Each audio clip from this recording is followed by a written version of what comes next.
Welcome back to the EmpowerMom podcast, the podcast where we have real and honest conversations about the messy, daunting yet beautiful and empowering journey of motherhood. So today we would be tackling a deeper topic that I feel most mothers can relate to, which is the guilt trip, motherhood, career, and self-doubt. So this episode, we delve into the profound emotional and psychological struggles, particularly the pervasive guilt, societal expectations, and self-doubt that working mothers often experience. We are especially excited for today's episode as we have our wonderful guest with us, Professor Chong Sin Hui, who is an assistant professor in management at Nanyang Technological University in Singapore. She was trained as an organizational psychologist and conducts research on how individuals simultaneously manage their professional and personal identities while optimizing productivity and well-being. She also explores how structural factors such as family dynamics, gender roles, socioeconomic status, and cultural norms shape employees' work-life management attitudes and behaviors. She is also a mother of a 2-year-old. Thank you so much for being here with us, Professor. Thank you so much for having me. So let's start with a question to set the stage. What was your career like before you became a mother, and how has that shifted since having kids? Okay, so I guess maybe I give a little background about myself. So I'm basically like an academic professor on a tenure track. So basically, the bulk of our job is about like conducting research, publishing research in like top journals, and then of course like we have to teach classes in the university as well. So I think things have definitely shifted a little after I became a mom. Like prior to having a kid, I love working. So I'm a self-professed like workaholic. I could work up to like 15, 16, even like 17 hours a day, and I love doing that. However, after having a kid, you realize that your time is very out of your control, and you do have to shift certain expectations because what you can complete in 17 hours wouldn't be able to be completed in like 8 or 9 or 10 hours now. And so like you have to really consciously think about like, what kind of changes or adjustments do I have to make to my career and to my family to try to balance this change in like the kind of like schedule I have now. So I would say that after having a kid, my career changed in the sense that I might have less time for optional responsibilities, okay, optional duties. For example, in the past, I would go overseas 3 times a year for international conferences, but now, it's yeah, I try to be there for my son, so I don't actually like I don't feel that good anymore like going overseas like for 3 times a year for like 1 to 2 weeks each. So I may have cut them down to like 1 time or like sometimes like twice a year, which I still feel comfortable, and my husband feels comfortable taking care of the kid himself during that period of time as well. And of course that would also translate to maybe some kind of like missed opportunities to network with the people in the field and to like explore new research collaborations and so on. Yeah, so I think these are the main changes to like my career after like having a child. So that means you have that struggle between, when you are like, when you're focusing on your career and then miss the fear of missing out in both sides. So then I want to introduce you to this term, having it all. So we know that this term itself is a very heavy term. So what does this phrase actually mean to you personally? And do you think it sets an unrealistic expectation for modern moms? Mm, I think if I interpret it like literally, having it all means like you really are able to fulfill like all your desires and not just basic needs. So in that case, it would be like having a very successful career, having a very splendid family, being a good mother, wife, daughter to my parents, and like sister to my brother, that kind of stuff. Being a very excellent professor to my students, being there for them whenever they need me, and so on. So to be honest, I do think that it is a very heavy term. And I think as I get older, I realize that of course like there are people who are able to do it, but for the bulk of it, for most people, they have to do a lot of mental adjustments in the process to understand like what is meant by their success, like how do they define success. And for some people, they are okay with being maybe like less um achieved in terms of their career, so they would devote more time to their family.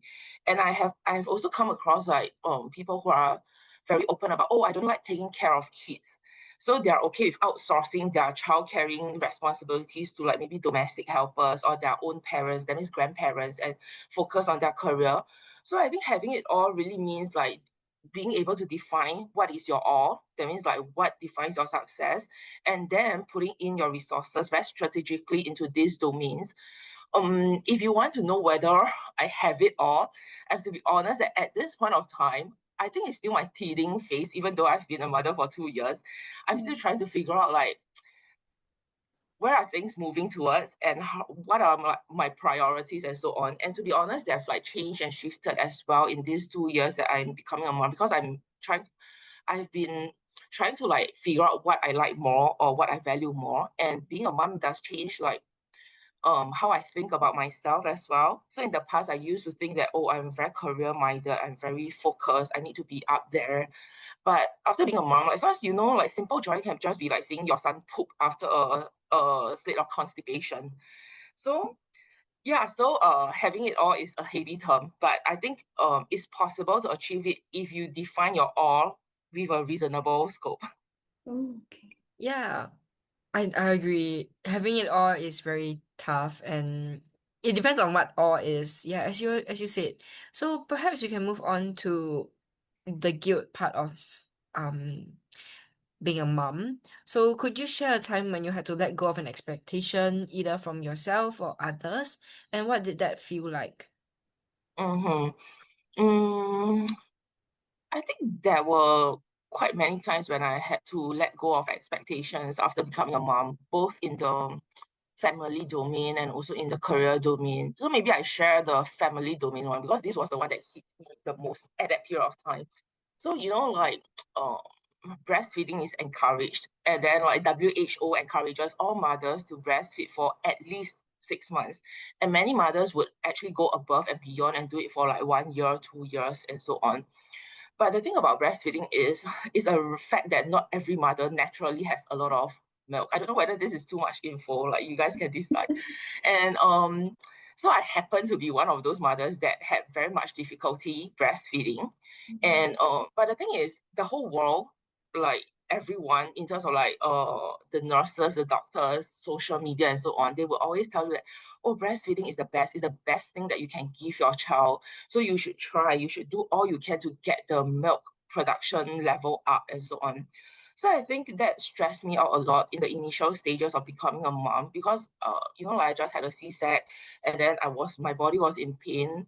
I had this little new human in my life whom I didn't know how to take care of, and then I had to figure out how to get my breast milk out and so on. So, I tried a lot of things that people advise, but it just didn't like, it just didn't help me that much. And I was very sad most of the time during that period of time. And I felt like I didn't have time to spend with my son, who was a newborn at that time, because I was like pumping for 1 hour every 3 hours. So literally, I was hooked to the pumping machine like a cow, like throughout the first several weeks and so on. And at some point, I just broke down and I felt like, oh, I cannot do this anymore. I feel like I cannot interact with my son. I'm just like hooked to a machine all the time and I'm not a mother. Like, I don't think like I decided to go against convention by saying that I don't think breast milk is the best gift that you can give your child. And in the end, I just gave up breastfeeding in week 7, which is considered a big failure to a lot of like new mothers or to a lot of doctors and healthcare professionals and so on. And when I told people that, oh, I gave up breastfeeding at week 7, they will be like, oh, you should try again. Like, there are still a lot of things that you can do. You could take these supplements, you could go for this and go for that and so on.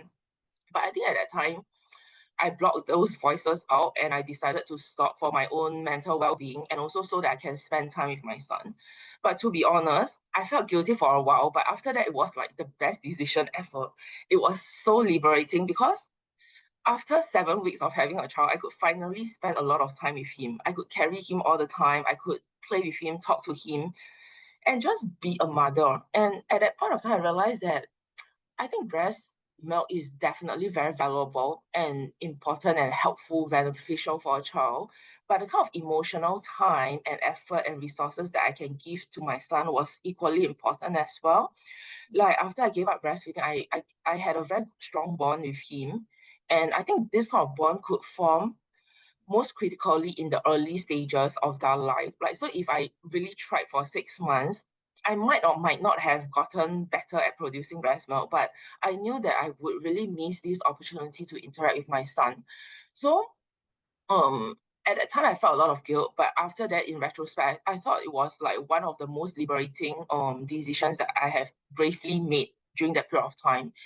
But it's not easy because I had to tune out a lot of like criticism, and I had to explain to people whom I don't owe an explanation to, like why I'm stopping breastfeeding. Like even my husband's colleague would be like, "Huh, your wife doesn't breastfeed," blah blah blah, kind of thing. So it was difficult, but I think at the end of it, it's important to have very strong self-confidence in this process as well, and to block out certain noises that are not helpful to you during that period of time. So I think this was the one that I remember most for from my family domain, where I had to fill the expectations of people. And then in terms of work, I don't think there's one single event. It is more of like maybe nitty-gritty stuff. Like, in the past, when we have like visiting scholars coming to Singapore, we might need to host them to dinner or meals in the weekends or in the evenings and so on. So these days, I would actually like consciously try not to go for like dinners and be out in the weekends, because I want to reserve and protect that time for my son and my family. So it does change a little about maybe perceptions about how committed I am to my workplace. I hope my boss isn't listening to this, but I do think that I mean I do feel like I haven't changed in terms of like how committed I am to my career. It's just that for this certain number of years, I might not be able to do like the evening duties or the weekend duties and so on. Yep. Were there people, so when you're making this decision, this huge Yes. decision, I do not want to breastfeed my child, I think this is the best thing for Yes. them and for myself. Were there people who are there to support your decision or help you to make that decision along the way? I think definitely I was very fortunate because my husband was very supportive. Like he told me that, oh, if you don't feel like this is for you, and if this is going to be very difficult, and you feel that it's affecting the quality of your time with our baby, then it's okay, we can just stop it. And my mom was also very supportive. I think after becoming a mom, then you realize that, oh, my mom went through all this to like bring me up. And so of course, like my mom was like seeing me like being so sad over my breast and so on. She was just telling me like, come on, like it's okay not to breastfeed. Like during our era, that means like in the 1980s when my mom became a mom, she said that nobody breastfed. Like they all fed formula milk, and because they all had to go back to work like 2 weeks after giving birth anyway. So she said, you all grew up so well, like it's okay. And I think that really helps to take some pressure off me, because those closest to me were very supportive. But I do think that maybe not everyone would be so fortunate, and maybe there are women who actually don't want to follow conventions of breastfeeding or any other expectations, but they might not be able to receive that kind of validation they need from those who are closest to them, and that can really make it more difficult for them to take the first step out. I think I did that because I knew that my mom and my husband were okay with me not breastfeeding. If they were pressurizing me to do it, it would have been a lot more difficult for me making that decision. That's totally understandable. Mm. So now let's maybe focus on what you are known for, more of your when it comes to your research. So as we've introduced you to the audience, we know that you focus on family dynamics, gender roles, cultural norms that shape how we manage work and life. Yep. So we want a more professional view from you. You can also add a personal touch to it as well, about what are the biggest societal pressures that contribute to this feeling of guilt for working mothers. I think I'll try to answer that question in the context of Singapore, because there are certain cultural factors unique to Singapore that could make this topic in Singapore different from like how other countries are interpreting it. The thing about Singapore societies is that we are very results focused. We are very outcomes based. So like even in like NTU and so on, our courses are designed based on an outcomes based teaching pedagogy and so on. So in some sense, it makes people or managers or leaders and co-workers as well feel that oh, I don't care how you do it, but I need you to achieve certain results by a certain timeline or a certain deadline, or I need you to meet these key performance indicators, KPIs, by the end of the year. So there was once around COVID period, maybe 2021, where I was conducting like focus group discussions with like mid-level managers. And I asked them like, oh, like what if your employees actually have like some family obligations or some unexpected family demands that prevent them from actually fulfilling certain job responsibilities during that period of time? And majority, and by majority, I mean actually like 90% of them actually said that, oh, we don't care about what happens in their home. We are very meritocratic. We only care about what the results are. So as long as they manage to achieve like whatever goals that we have set for them, then it's okay. They can take a longer time. They can work during their off work hours and so on. But as long as we see the results, it's fine that if they need to take a nap during lunch or if they need to go and fetch their kids or whatever at 4 p.m. But as long as they get the results done, it's okay. The problem with this is that we mask this other meritocracy. We think that achieving certain results means that you are more capable, more competent, and so on. And we neglect that the process that people takes to achieve that, which is actually a very important part of like our work experience and our life experience as well. So not just about parents, but about any caregivers, is that that there will be certain unexpected events that happen, which will take your focus away from work momentarily. And there'll be times when you may not be able to meet that goal that you have set with your boss or your KPI. But Singapore's focus on like results and outcomes will cause these people to be judged or evaluated very negatively as compared to maybe another country that places more value on like individual rights and like higher quality of life and so on. So that certainly causes like more Singaporeans to feel more pressure to meet demands regardless of like how their current situation is in their personal life. And maybe just let me share a little anecdote. So I recently just went to Copenhagen for a conference. And like Denmark is usually well known for their work-life balance, blah, blah, blah. So I talked to several people there and they were sharing like, oh yeah, it's very common for people to leave office at like maybe 3 p.m. to go and fetch their kids. But the thing is they may actually continue working at home in the evening when they have the time to still fulfill certain responsibilities and so on. And actually, interestingly, during the conference, I actually saw some attendees who are also like professors and other academics and maybe HR professionals pushing pram of kids to the conference center. So that was something very refreshing for me because I don't think this thing is that encouraged in like maybe Asian context in general, because we have a very high focus on like being very task oriented, looking very hardworking and so on. So when someone brings their family responsibilities and cross it over or spill it over to their work domain, we think that, oh, this person is not professional, this person is less committed as compared to the other person who is like foregoing his family and so on. So this intolerance, okay, maybe not to the degree of intolerance, but this lower tolerance for like people integrating their work and life could be very suffocating for a lot of parents who want to do more for their family while balancing like their career. So I think the outcomes-based focus is definitely one structural feature of Singapore that is causing a lot of guilt in parents. And another thing is, it is more of a global thing, but social media is like totally taking over our lives now. And we all like to look at pretty things and nice looking things. So we will find ourselves following like influencers who have it all together, like based on your term. And they look pretty, they look like they have a perfect family, their kids are always well behaved in restaurants, never ever throwing the rice around like my son does, and so on.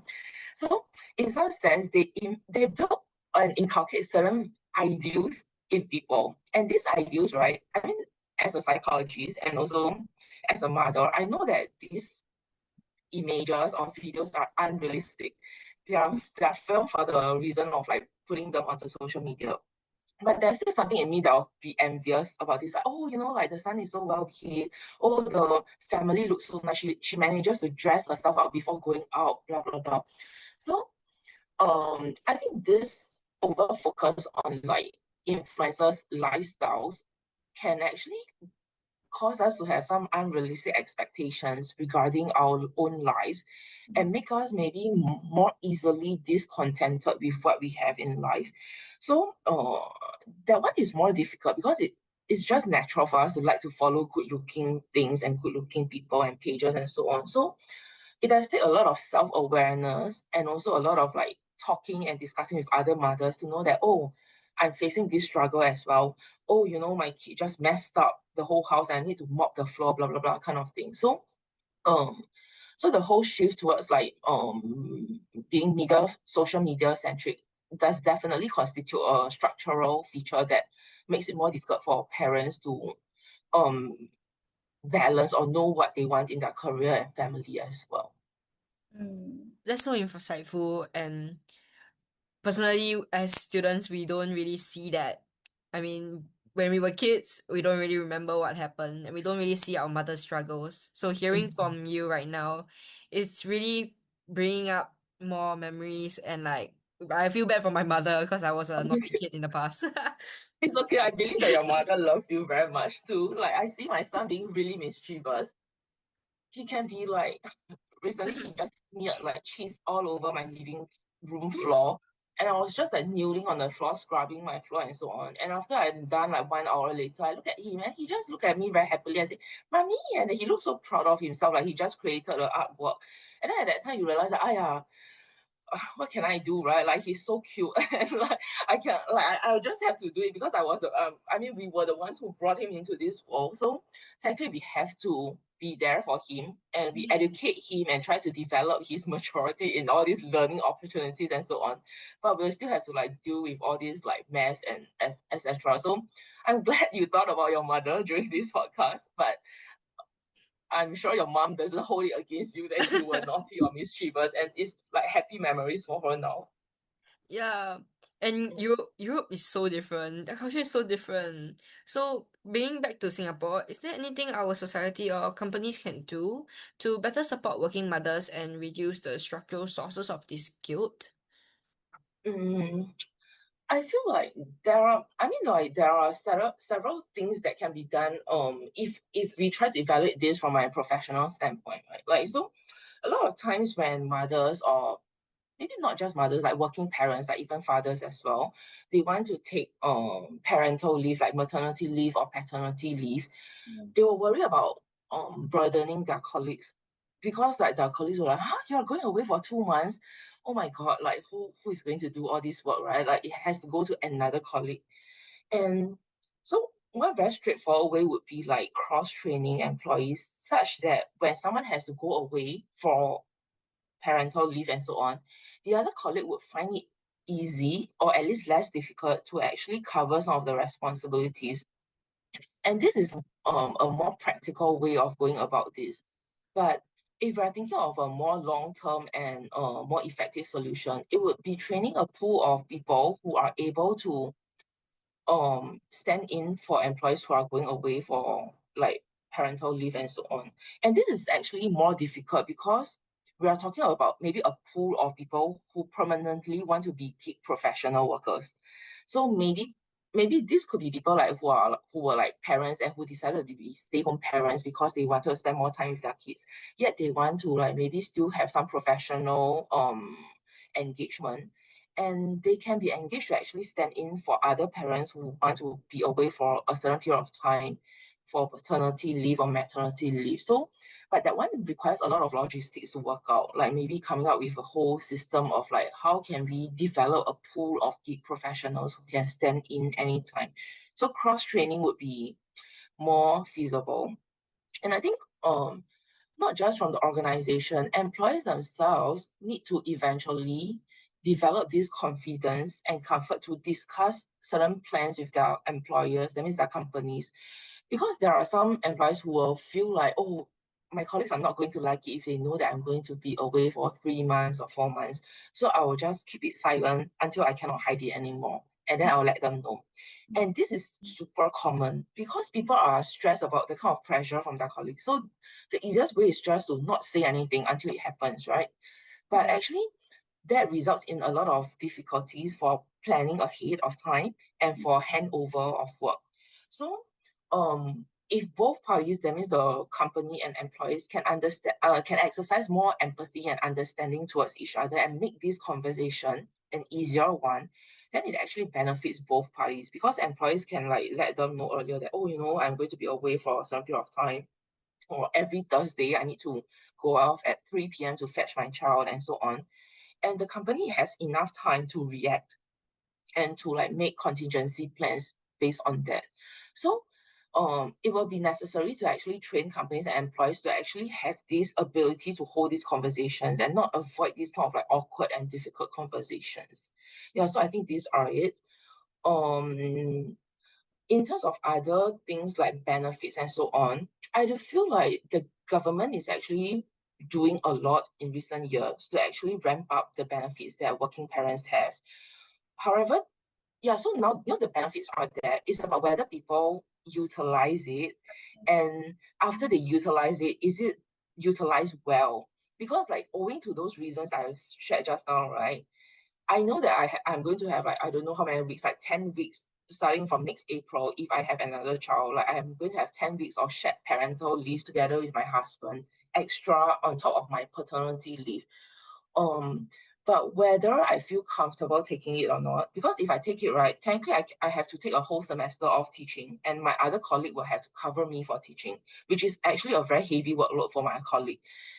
And then for my husband, because he's a male and there are certain gender expectations of like being a man as well, the colleagues might not feel comfortable with him taking a 10-week parental leave as well.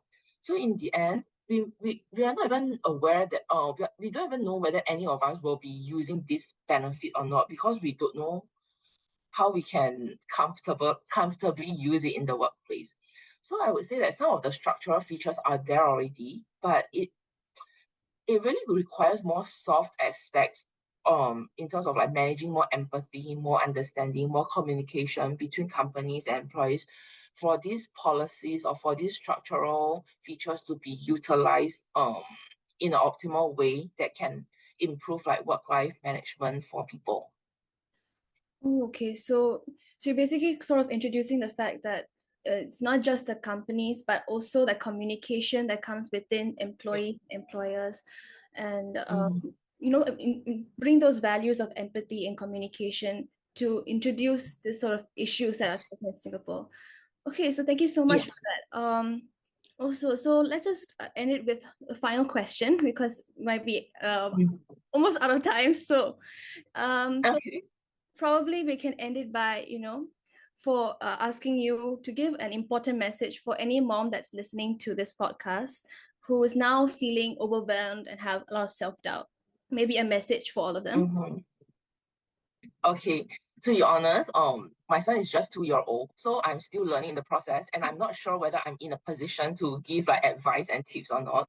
But I think something that I've learned from combining both my research related to work-life management and talking to a lot of other mothers through like interviews for research and so on, and also from my own experience, is that I think you need to feel comfortable with like shifts in your life in terms of priorities.